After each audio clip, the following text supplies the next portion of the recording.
नमस्कार, मैं हूं रवि अवस्थी और मेरे साथ हैं सुहेल। मैं आपको एक सीधी लाइन में बता दूं कि 20 गुना तेज परमाणु युद्ध, रूस और ईरान की गुप्त मीटिंग, इस लाइन का बहुत बड़ा मतलब है। क्योंकि पिछले 24 घंटे से जिस तरीके से चीज़ें बदली हैं और जिस तरीके से नई चीज़ें सामने आई हैं, उससे बिल्कुल क्लियर हो गया है कि रूस और ईरान मिलकर अब कुछ ऐसा खेला कर रहे हैं कि अमेरिका और इजराइल बैकफुट पर आ सकते हैं। मेरे साथ सोहेल भी हैं, मैं इनसे भी ये पूछूंगा कि भाई ऐसा क्या हुआ है कि अचानक इतनी तेज़ी से परमाणु युद्ध की बातें होने लगी हैं। क्योंकि बातें तो बहुत दिनों से परमाणु युद्ध की हो रही हैं, लेकिन जिस तरीके से ईरान ने अब अपने तेवर दिखाए हैं वो वाकई में दिल दहलाने के लिए काफ़ी हैं। मैं आपको बता दूं, आप हैरान होंगे कि डोनाल्ड ट्रंप जो हैं वो इजराइल को रोक रहे हैं कि आप हमारे ऊपर, ईरान के ऊपर हमारी बिना परमिशन के हमला नहीं कर सकते। और इजराइल भड़क रहा है, नेतन्याहू भड़क रहे हैं ट्रंप के ऊपर कि आप चाहते क्या हो, क्या हमारे ऊपर परमाणु अटैक ईरान से करवा दोगे। वो ऑलरेडी कुछ तो खबरों में यहां तक दावा किया गया है कि ईरान हो सकता है कि हर महीने 5 परमाणु बम बना ले। सबसे पहले मैं अभी सुहेल के पास जाता हूं और उनसे यह पूछना चाहता हूं कि खाड़ी के अंदर जो गदर मचा हुआ है, जिसे बोलते हैं ना खूनी गदर, परमाणु गदर, उसका मकसद क्या है और अभी क्या क्या डेवलपमेंट हुए हैं। किस तरीके से अमेरिका जो है वो ईरान को लेकर किसका मुंह ताक रहा है, पुतिन का मुंह ताक रहा है। आखिर ऐसा क्यों हो रहा है सुहेल? देखिए, सिचुएशन जो पूरे वेस्ट एशिया में है वो इस वक्त बहुत ज़्यादा फ्रेजाइल है। हम ट्रंप के एक्शंस को तो समझ ही रहे हैं कि ट्रंप ने जिस तरह से टैरिफ वॉर शुरू किया और जिस तरह से प्रेशर टैक्टिक्स उन्होंने अपनाई, प्रेशर टैक्टिक आपको बहुत साफ दिखाई देगी कि 2 अपने एयरक्राफ्ट कैरियर जो हैं उन्होंने इस रीजन में भेजे। 2 एयरक्राफ्ट कैरियर्स मतलब एक स्ट्रेंथ का शो ऑफ है कि मेरे पास इतनी ज़्यादा ताकत है और उसे मैं प्रोजेक्ट करूंगा, वो प्रोजेक्शन मैं आपको दिखाऊंगा और उसकी वजह से दबाव बनाने की कोशिश की। प्रॉब्लम ये है कि ईरान के जो सुप्रीम लीडर हैं अली खामनी, आप ये मान के चलिए कि ये उम्र में ज़ईफ ज़रूर लगते हैं बट अल्टीमेटली दिमाग जो है वो बहुत ज़्यादा है और जितनी भी ये शहमात का गेम चल रहा है उसमें कहीं ना कहीं दबाव बना लिया है। अब्बास अरागची जो है उनकी मुलाकात हुई है और अब वो रशिया पहुंचे हैं मीटिंग के लिए। ये एक बहुत इंपॉर्टेंट डेवलपमेंट है क्योंकि रशिया अपने आप में एक काउंटर बैलेंस है अमेरिका का। अमेरिका कितना भी प्रोजेक्ट करे ताकत को, कितना भी ये दिखाने की कोशिश करे कि वही एक लौती डोमिनेंट फोर्स है, लेकिन ऐसा है नहीं।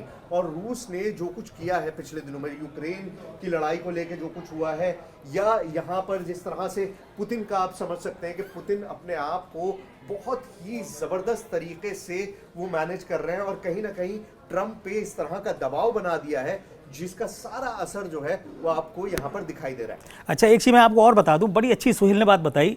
ये जो अब्बास आ रहे हैं, सैयद अब्बास विदेश मंत्री हैं और ये पहुँचे हैं तेहरान, तेहरान से पहुँचे मॉस्को। मॉस्को में किससे मिल रहे हैं? पुतिन से मिल रहे हैं। वहाँ के विदेश मंत्री लावरोव से मिल रहे हैं। और तीसरी इंपॉर्टेंट चीज़ ये है कि इसमें एक कैरेक्टर है विटकॉफ, स्टीव विटकॉफ जो हैं वो तेहरान से भी बात कर रहे हैं और मॉस्को से भी बात कर रहे हैं। विटकॉफ ने सीधा बोला है ट्रंप को कि अगर ईरान के ऊपर परमाणु हमला हुआ या किसी तरीके का अटैक हुआ उसके ऊपर, या इजराइल ने कोई भी बड़ा कदम उठा दिया ईरान के ऊपर, तो ये आप मान के चलिए कि आप यूक्रेन भी हारोगे, खाड़ी में भी हारोगे और बर्बाद हो जाएगा इजराइल।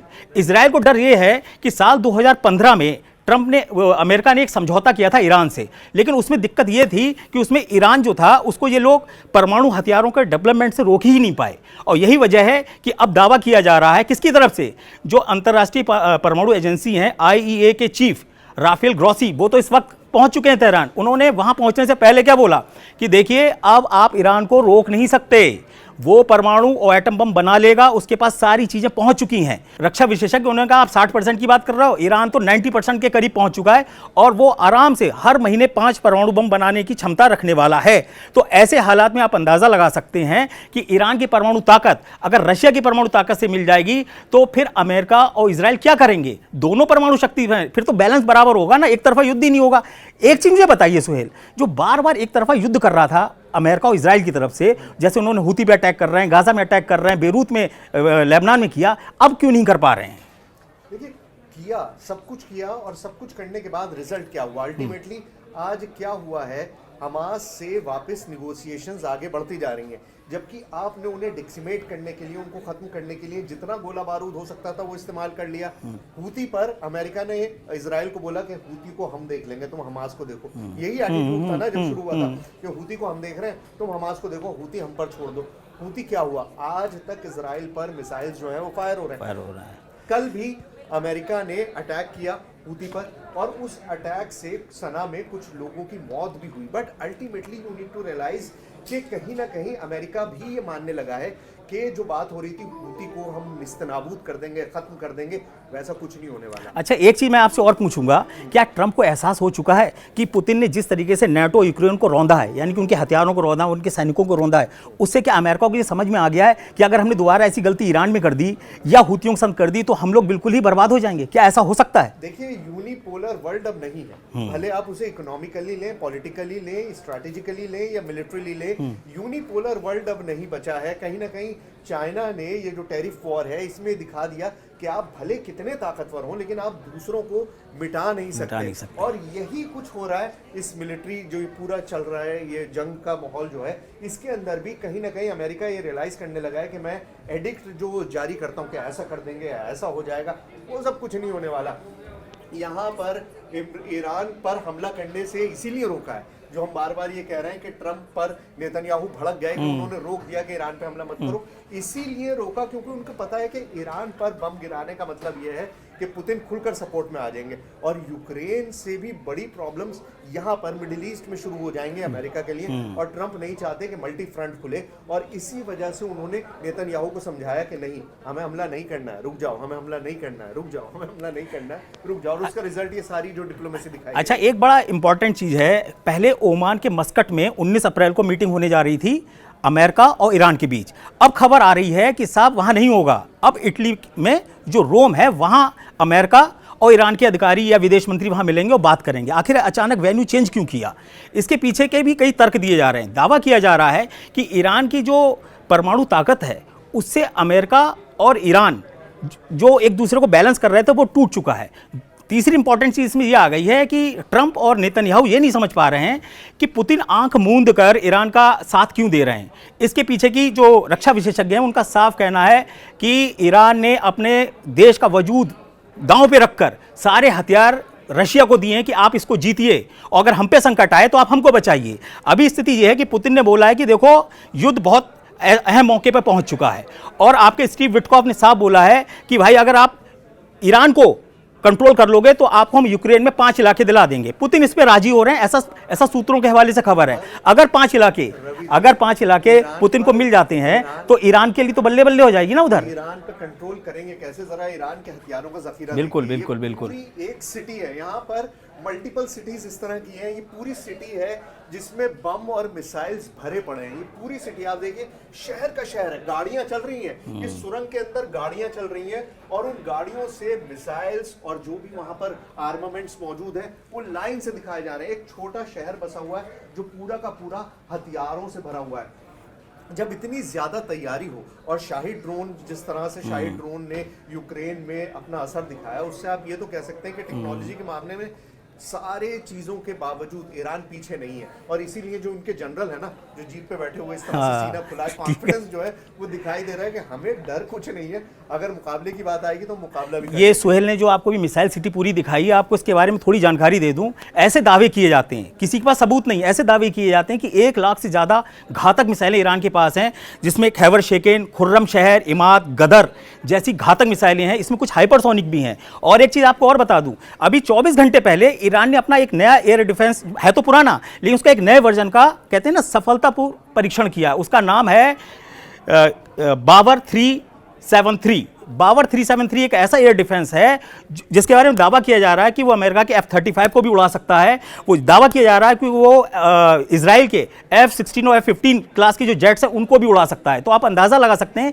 कि ईरान की तैयारी कितनी तेज़ी से चल रही है। वो 3 साल से तैयारियां कर रहा है ईरान, वो हंसी खेल नहीं है इतनी लंबी तैयारी कर लेना। अब सवाल उठता है कि भाई ऐसा भी नहीं है कि ईरान और रूस मिलकर उठा के और उसको अमेरिका को, इजराइल को, सबको काबू में कर लेंगे। ऐसा भी नहीं है कि यूरोप चुपचाप बैठा रहेगा अगर ईरान को ताकत मिल जाएगी। अच्छा, एक चीज़ बताइए, खाड़ी के अंदर ईरान पे ही सारा दांव क्यों लगा रहे हैं? चाहे वो अमेरिका हो, चाहे वो इजराइल हो, चाहे यूरोप की कुछ कंट्रीज हो, ऐसा क्यों है? क्या ईरान इतना ताकतवर मुल्क है? जबकि शिया मुल्क है, वो शिया मुल्क होने के बावजूद उसने सबको कंट्रोल कर रखा है, जबकि सऊदी अरब उसके खिलाफ रहता है। यहाँ पर ना सेंसिबिलिटी समझनी पड़ेगी। मैं आपको थोड़ा सा पीछे ले जाना चाहूंगा।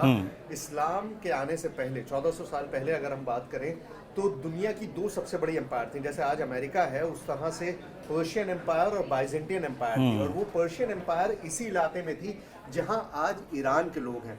बहुत पुरानी ये लोग हैं, बहुत पुरानी यहाँ पर सिविलाइजेशन थी। और माना ये जाता है कि जो फारस की खाड़ी के लोग हैं, जो पर्शियन लोग हैं, वो बेहद समझदार, सुलझे हुए और सरकार को चलाना और बड़े राज्यों को स्थापित करना, उसमें वो माहिर हैं। और कुछ ना कुछ यहाँ पर दिखा है। जब से इस्लामिक रेवोल्यूशन हुआ उसके बाद से ईरान ने जिस तरह से प्रोजेक्शन ऑफ पावर किया है अपने प्रॉक्सीज के थ्रू। अब देखिए, ईरान डायरेक्टली अगर लड़ाई लड़ता तो अभी तक सारे देश मिलकर उस पर हमला कर देते और ईरान को खत्म कर देते। ईरान ने क्या किया, अपने प्रॉक्सी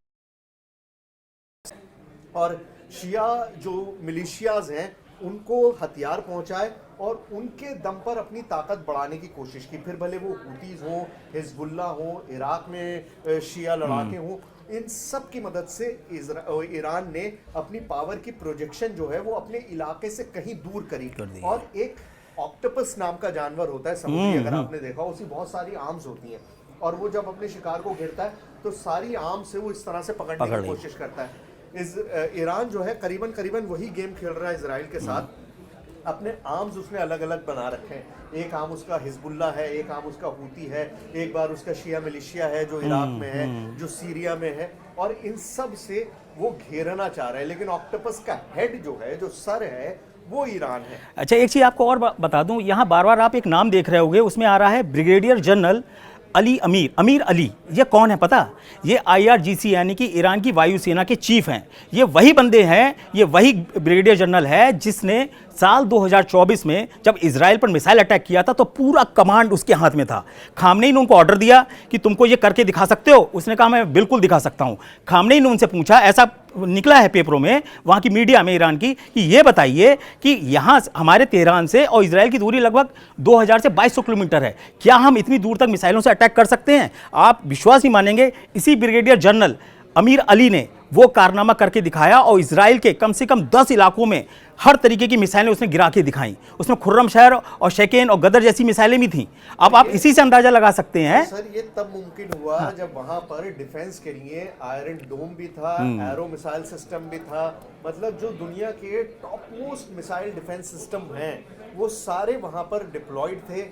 पहले से पता था, जानकारी थी, तैयारी थी। उसके बावजूद भी इस हमले को करके ईरान ने ये दिखा दिया कि अल्टीमेटली उसने अपनी मिसाइल पावर को इतना ज़्यादा डेवलप कर लिया है कि वो इजराइल के किसी भी हिस्से में कभी भी पहुंच सकता है। और यही डर जो है उसने अभी तक रोका हुआ है। अगर कोई और मुल्क होता और उसके पास इस तरह का पावर प्रोजेक्शन नहीं होता तो यकीन मानिए इजराइल जितना अग्रेसिव है और जिस तरह से अपने दुश्मनों को वो हर जगह हमला करके मारने की कोशिश करता है, अभी तक उसने ईरान की लीडरशिप को डेसिमेट कर दिया होता, खत्म कर दिया होता। क्योंकि ईरान ने ही इतनी बड़ी हिम्मत की है कि 2 बार, एक बार नहीं बल्कि 2 बार उन्होंने अटैक किया। लेकिन क्योंकि उनको पता है कि अगर हम हमला करेंगे तो वहां से भी रिटेलिएशन होगा और रिटेलिएशन क्योंकि मजबूत होगा, इसी वजह से आगे नहीं बढ़े आज तक। मैं आपको बता दूं, इजराइल की मीडिया ने एक बड़ी ज़बरदस्त खबर थोड़ी देर पहले छापी है और वो आपको समझना बहुत ज़रूरी है। उसमें क्लियर कट बोला गया है गुप्त सूत्रों के हवाले से कि जो इजराइल की मोसाद है वो ब्रिगेडियर जनरल अमीर अली को हर हालत में मारना चाहती है। उसको ये डर है इजराइल को कि अगर मैंने इस वायु चीफ को नहीं मारा ईरान के तो ये हमारे लिए एक बहुत बड़ा थ्रेट होगा। याद रखिए, मिसाइल चलाना कोई छोटे मोटे कहते हैं ना अधिकारियों का काम नहीं है। इतनी ज़बरदस्त इसमें कैलकुलेशंस होती हैं, इतना इसमें ज़बरदस्त नेटवर्क होता है, सैटेलाइट से लेके ग्राउंड वर्क होता है, तब जाके आप एक मिसाइल को कर पाते हो, और वो भी ऐसे देश के खिलाफ जो हाँ इजराइल हो आपके सामने। और इजराइल ऐसा नहीं कि इजराइल इतना कमज़ोर है वो हार जाएगा। उसने क्या किया, इसी को ध्यान में रखकर गाज़ा के अंदर 30 किलोमीटर का एक बफर जोन बनाने का ऐलान कर दिया है, ताकि कभी भी अगर उस पर अटैक हो तो कम से कम 30 किलोमीटर का वो दायरा पार करते वक्त उसे कुछ वक्त तो मिले। तो इसीलिए मैं आपको बता रहा हूं कि ये जो लिखा ना 20 गुना तेज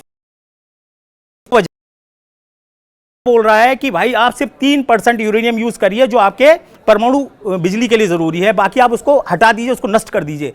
ईरान कह रहा है कि आप भूल जाओ, 3% छोड़िए, 60% हम लोग बना चुके हैं, हम कोई परमाणु हथियार नहीं बना रहे हैं, ऐसा ईरान बोलता है। लेकिन सब लोग जानते हैं, खुद राफेल ग्रॉसी जो IAEA के चीफ हैं उन्होंने बोला है कि कुछ नहीं है भैया, जिस दिन वो चाहेगा वो सारे टुकड़ों को जोड़कर अपना परमाणु बम बना लेगा। सोहेल, मैं एक आपसे अब बात जानना चाहता हूँ।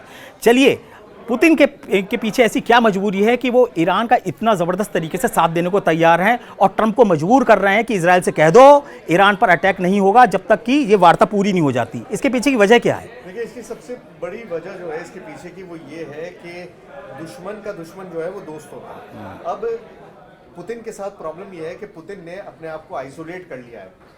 यूक्रेन पर हमले के बाद से पूरा यूरोपियन ब्लॉक जो है वो उनसे खिलाफ हो चुका है, नेटो उनके खिलाफ है, अमेरिका उनके खिलाफ है और बहुत सारे मुल्क खुलकर उनके साथ आना नहीं चाहते, उनके साथ दिखाई देना नहीं चाहते सिवाय कोरिया, चाइना और ईरान के। और ईरान ने जिस तरह की मदद उनकी मिलिट्री की है वो अपने आप में एक बहुत बड़ी चीज़ है। कोई भी मुल्क इतना ज़्यादा आउटराइट मदद नहीं करता जितनी ज़्यादा ईरान ने पुतिन की है और ऐसे वक्त में की है जब वो थोड़ा कमज़ोर दिखाई दे रहे थे। तो कहीं ना कहीं पुतिन को ये समझ आ गया है कि उनको अपने जो दोस्त हैं, जो अपने साथी हैं, वो बहुत चुन के निकालने पड़ेंगे और इसी वजह से ईरान को वो इतना ज़्यादा सपोर्ट दे रहे हैं। और दूसरी चीज़ ये है कि पुतिन भी बहुत समझदार आदमी है अभी तक, मतलब हम जाहिर बात है कहने की ज़रूरत नहीं है। और कहीं ना कहीं वो भी अपनी पावर प्रोजेक्शन को और आगे प्रोजेक्ट कर रहे हैं। ईरान की मदद से वो यूएस पर दबाव बना रहे हैं और उस दबाव बनाने में कामयाब भी हो रहे हैं। बिल्कुल सही।